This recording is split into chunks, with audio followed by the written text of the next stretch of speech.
epidemic, the cosmetic surgery epidemic, all of these things. If I can just take you back a couple of steps, surely a lot of Australian families have never really been interested in the big picture. You probably have friends who are avid watchers of the news and other friends who couldn't care less what goes on in the world. Is it really fair to say that people have turned inwards? No, the point you make is right, and social researchers are always in danger of doing what I just did, which is making generalisations that sound as if they're universal, and of course they're not universal. Probably my feeling is about 25% of the community never switched off and remained fully engaged and very alert on the subject of Iraq or asylum seekers or foreign investment or Aboriginal reconciliation or all these other things that for the community at large went off the agenda. And I mean, it was reflected as a trend. It was reflected in the change in our television viewing habits. We watched a lot less news and current affairs as we moved into the early years of the 21st century and started watching programs about home renovations and house and garden and backyards and happiness, all of those very self-absorbed things that, in a way, were distractions from the other agenda items that I suppose we always knew we would have to come back to at some stage.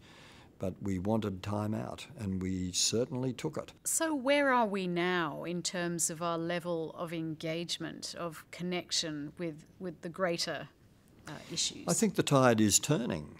News and current affairs are back. Audiences are rebuilding.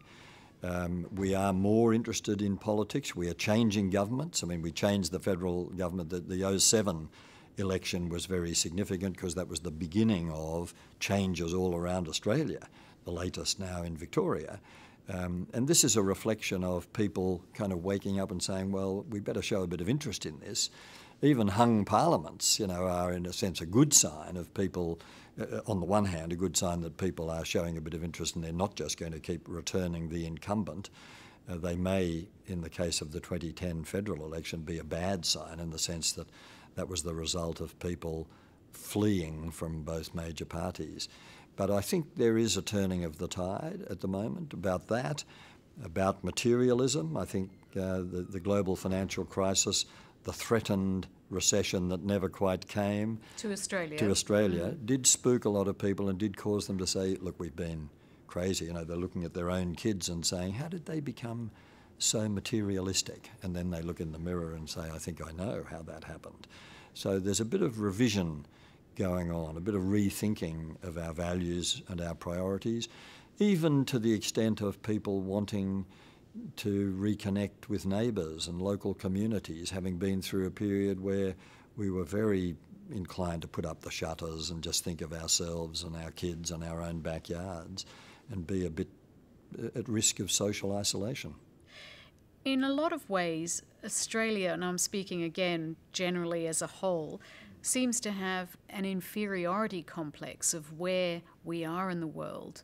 What's your perspective on that? Yes, we wax and wane on this. I mean, we've still got the vestiges of being colonial. There's no doubt about that. I mean, bred into our culture. How so? Was the fact that we were an outpost of Mother England. And it takes a long time when that's your... I mean, I grew up as a British subject because there was no such thing legally as an Australian citizen when I was a kid. And we talk about the Australian flag. Well, the Australian flag has undergone several very significant changes, in particular of colour. So, it's all this idea of nationhood is something that evolves very slowly. I think we've been very impatient in Australia. We've been rushing towards saying, what's the true Australian identity, and wanting to get rid. The Republicans, of course, want to get rid of the links with the monarchy and our colonial ties and so on. And that's all going to happen unquestionably in time. But I think we have been a bit impatient. We are a young nation. It's inevitable. And we're a nation that's bringing people in from about 180 different birthplaces around the world now. So, of course, our character is changing, the ethos, the culture, all of these things are inevitably in a state of flux, and I think it'd be quite good if we could relax about this and say, Australia is a fascinating place, it's evolving rapidly, won't it be interesting to see where we are in 100 years, rather than trying desperately to make Australia Day into something that it isn't. The Australian of the Year, all this kind of stuff. We don't hear about the Frenchman of the Year. These are signs of a kind of immaturity, I think, in us, which is fine. I mean, that's where we are. But I think it'd be better not to be too impatient about trying to assert exactly what kind of place we are, because that's not yet emerged.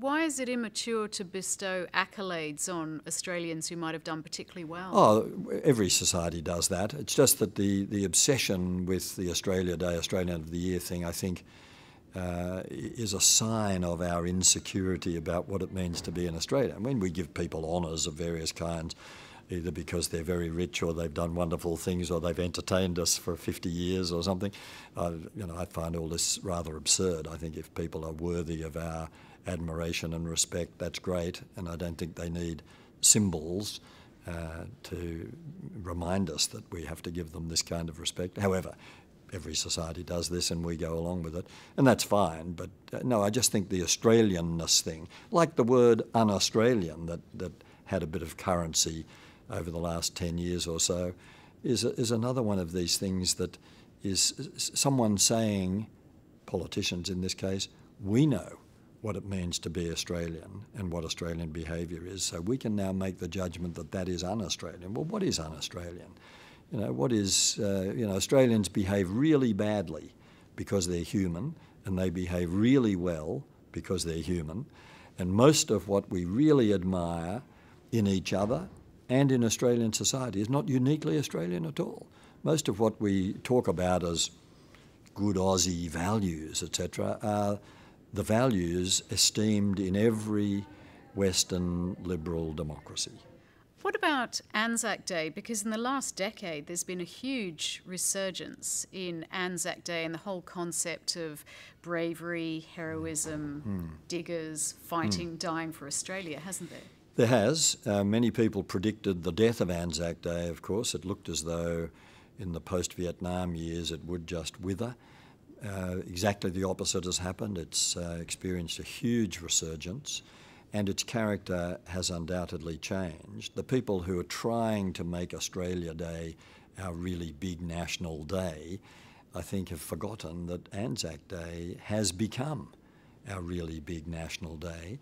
And I think what's the real value of Anzac Day, and I think its value into the future, is that it's become a day for a bit of reflection on who we are, what are we doing with the peace, what kind of society are we becoming, and would the people who made those sacrifices be proud of what we've done with the peace they gave us.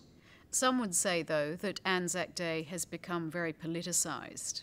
That's another problem about contemporary politics, that it's become a form of commercial marketing, with the parties and the politicians themselves almost as brands. So exposure is everything, profile is everything, image is everything. So inevitably that tarnishes some other things that should be completely apart from politics. Hugh Mackay, it's been such a great pleasure talking to you. Thanks so much. Great pleasure. Thank you, Jane. Hugh Mackay, we hope you enjoyed this 1+1 special.